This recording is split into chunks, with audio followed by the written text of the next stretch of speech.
Kevin Stefanski's future is pretty much guaranteed, bro.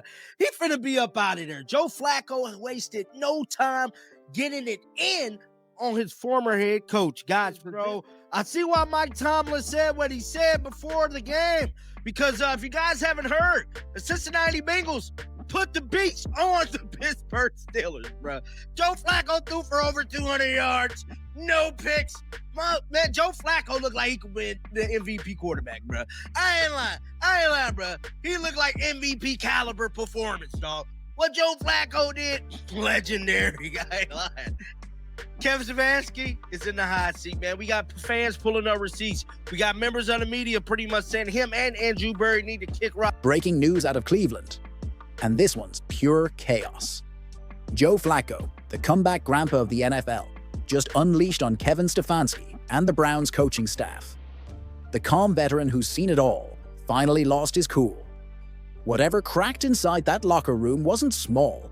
It was seismic. And now the question hanging over Cleveland is simple. Did the Browns finally push the most unflappable man in football past his limit? Buckle up, because this meltdown's about to enter legend status. Is here. When did you realize that you could have this successful of an offensive game like this quickly? You're not thinking about it in that sense. I mean, I think you're always like wanting to go do that, but I think what being here in this situation has done for me is it allows you to recalibrate and not worry about those things. It allows you to just focus on the basics. And it's a good reminder that doing that is what leads to success and consistency. So I think the bigger thing going forward is just continuing to remind myself of that.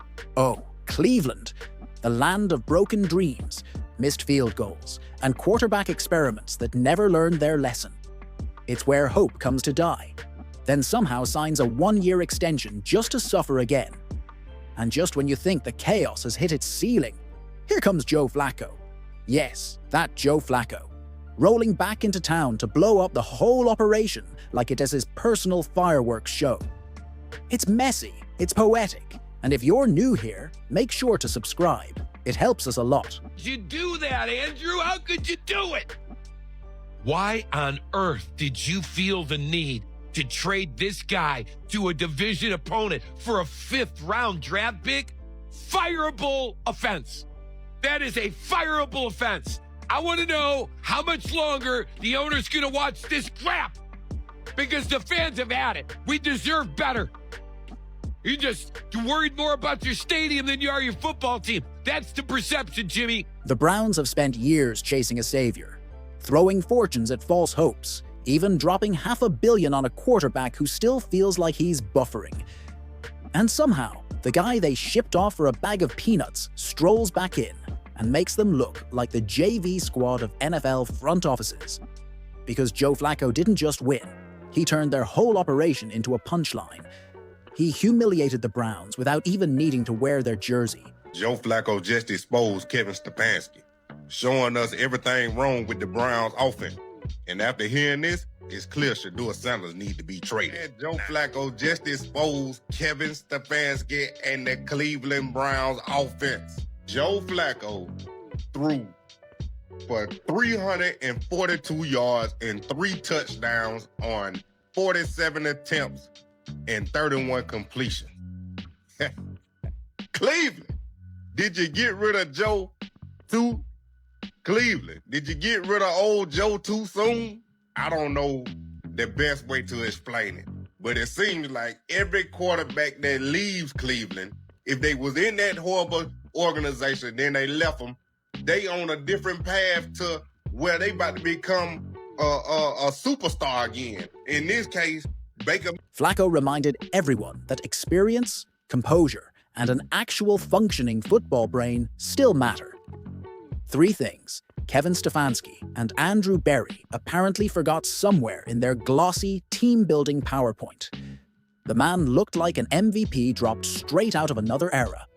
Over 200 yards, smooth pocket presence, laser-sharp accuracy, and a calm that said everything without words.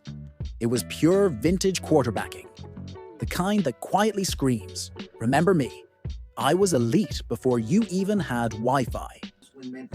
teammates who've gone through that? Oh, for sure. That was an awesome sideline, an awesome locker room after the game. But at the same time, you got to give those guys a lot of credit. Like, it's not easy to lose 4 straight games and keep your head into it. So the fact that they've been able to do this and get to the point where we got tonight and beat a good football team is also impressive. Along those lines, Joe, it's one win, but given the fact that against that defensive environment, you see the potential of what this team, especially offensively, hold up.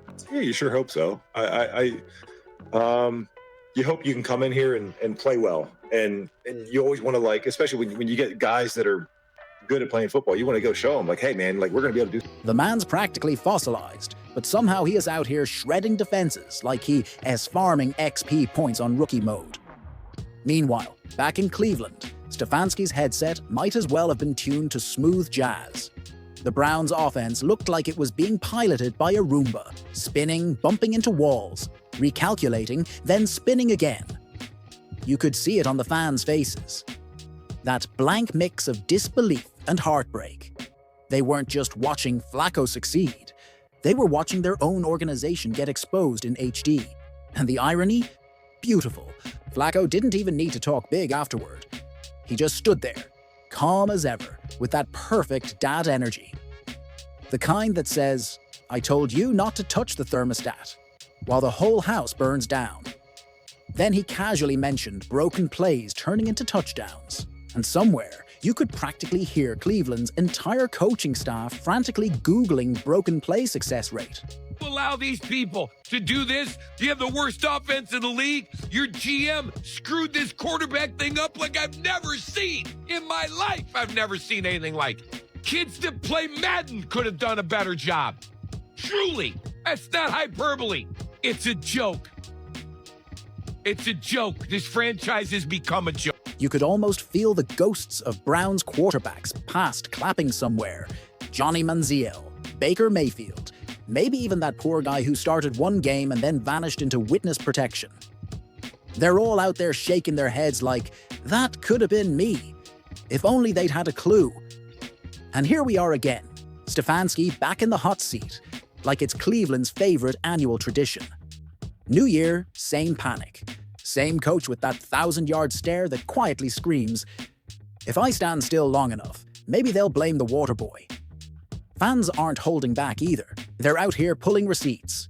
Every bad call, every wasted drive, every game plan that looked like it was sketched out in crayon. Even the Madden crowds chiming in, saying they could manage better. And the scary part? They're probably right. At least Madden players know how to call timeouts.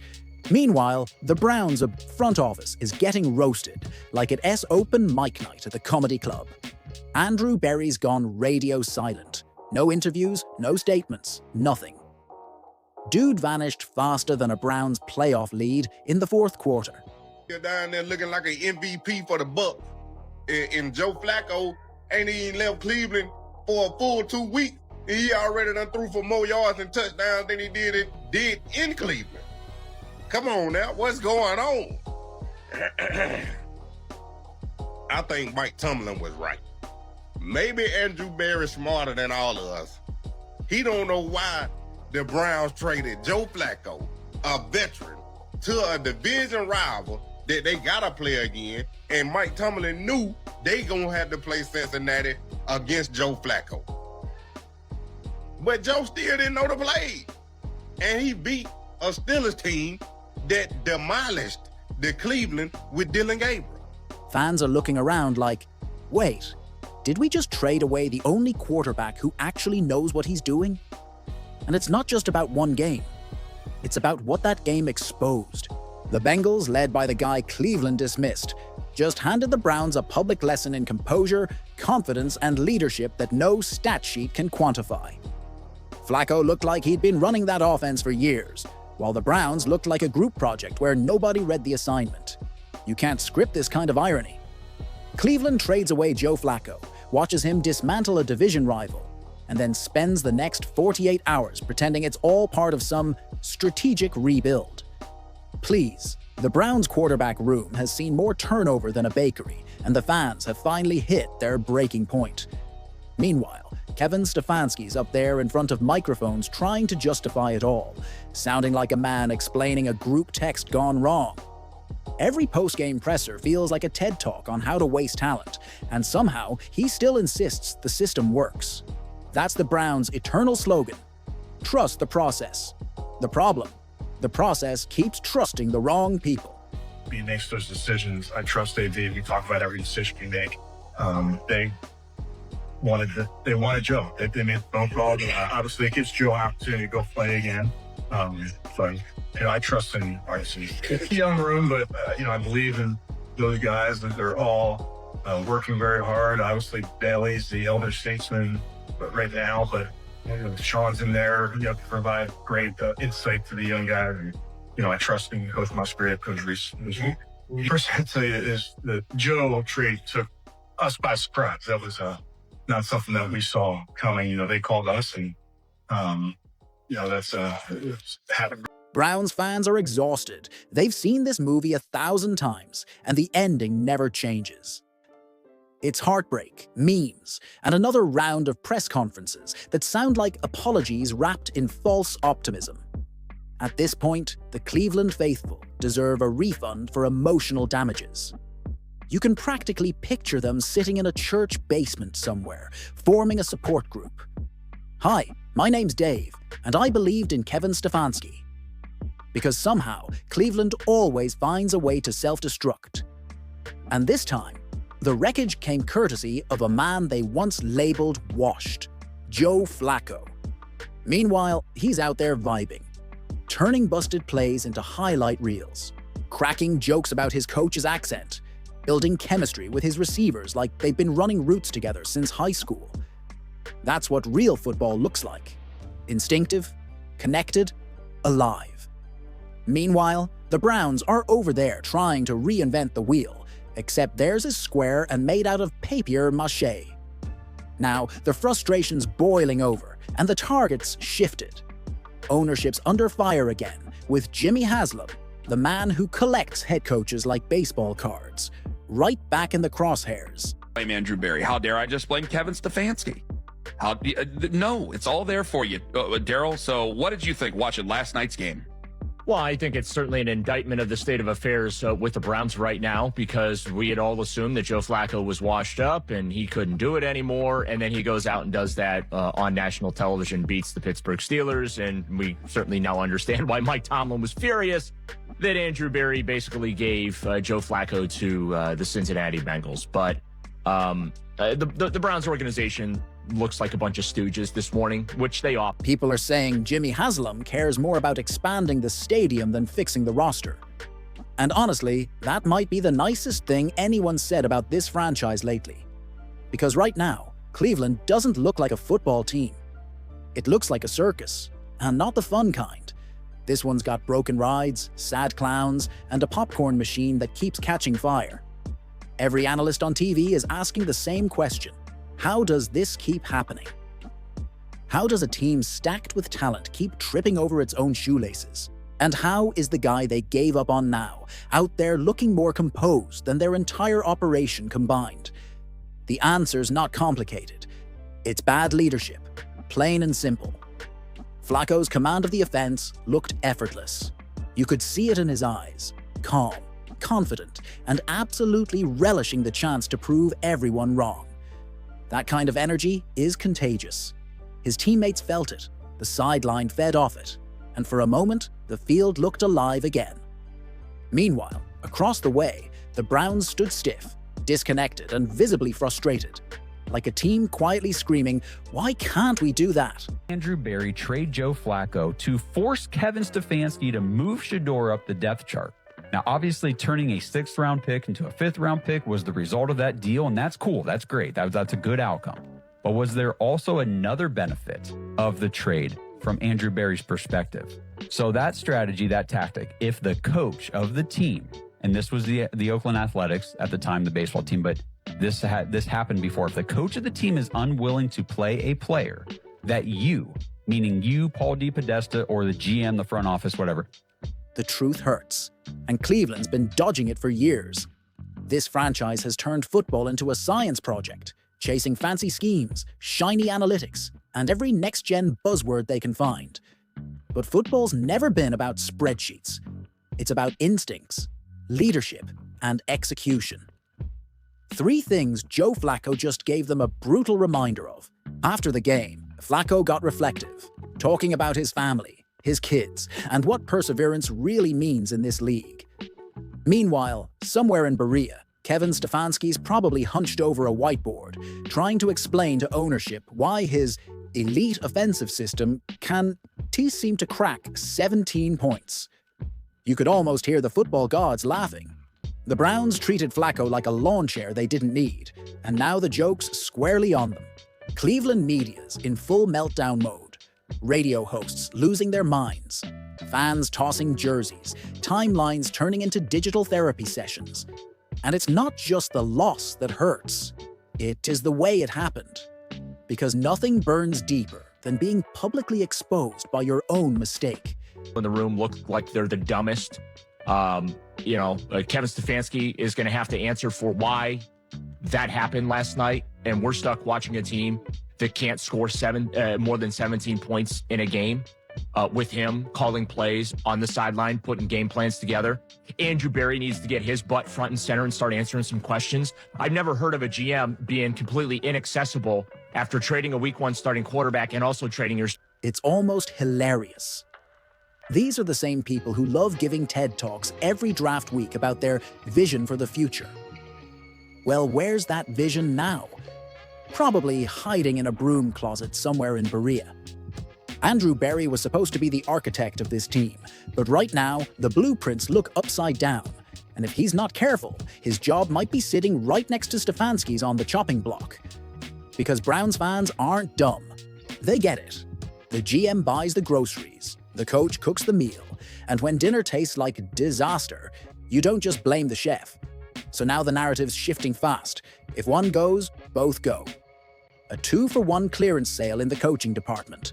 Classic Cleveland. Only this time, the irony's too perfect. The franchise known for quarterback chaos just got humbled by the one guy they didn't even think twice about losing. It's football karma. Simple, poetic, and brutal. No gimmicks, no analytics, buzzwords. Just a veteran out there bawling. Flacco even joked afterward that half the successful plays were miscommunications, and somehow those were the ones that worked. You can't script that. Cleveland's out here holding full practices and installing complex schemes, and Flacco's out there freelancing like it's backyard football, and still winning. A player that you want the coach to play, then you simply trade away whoever he is playing, and you leave the coach with no choice but to play the player that you want. They did this in Oakland. Case in point in this situation with the Browns, Joe Flacco and Shedeur Sanders. So Dillon Gabriel had already been named the starter, obviously ahead of the Minnesota game in London last week. And if we go back, we remember that there have been reports that Dillon Gabriel in the draft was Kevin Stefanski's pick. He was a Kevin Stefanski. That was Kevin the guy. That's the kind of thing that keeps coaches up at night. Because make no mistake, the locker room feels it. Players aren't blind, they know when something's broken. They can spot who's prepared and who's just pretending. You can sense when the energy shifts, when the belief starts to fade. And right now, Cleveland's locker room feels like a ticking time bomb. Once that trust in the coaching staff disappears, everything else starts to unravel. Veterans quietly check out. The young guys start freelancing. And before you know it, you've got an entire team making it up as they go, while the head coach stands there clutching a clipboard like it's a participation trophy. That's the part that sticks. This wasn't just a loss, it was a scar. Soon we'll hear the same buzzwords again. Execution, focus, one game at a time. The same broken record, looping while fans drift further from belief. Meanwhile, Joe Flacco's out there, doing what he does best, proving everyone wrong without even trying. Calm, grounded, and clearly enjoying every second of watching Cleveland implode around him. It's chaotic, it's poetic, and honestly, it's kind of beautiful. You know, to be honest, it was shocking to me. Andrew Berry must be a lot smarter than me or us, because it doesn't make sense to me to trade a quarterback that you think enough of to make your opening day starter to a division opponent that's hurting in that area. But that's just my personal feeling. Because in the end, This story isn't just about one veteran quarterback lighting up his former team. It is about karma. It's about the football gods rewarding resilience and punishing arrogance. Cleveland thought they were finished with Joe Flacco. Turns out, Joe Flacco wasn't finished with them. He came back, delivered a masterclass, and left the entire organization questioning everything they thought they knew about themselves. That is the cruel beauty of football. Sometimes the hardest hits don't happen on the field, they land in the boardroom. That's where the real pain sits, when the people in charge realize the man they dismissed just made them look like amateurs on national TV. The lesson's simple. Maybe next time, Cleveland should think twice before giving away competence at a discount. Because Flacco didn't just beat them, he exposed them. He walked away with the win, the smirk, and the satisfaction of knowing he turned his doubters into believers all over again. And somewhere out there, you can almost hear Cleveland fans muttering their eternal mantra. Maybe next year, maybe. But not if they keep making Joe Flacco look like the ghost of football past. Drop your thoughts in the comments. Hit that like button and don't forget to subscribe. It helps more than you think.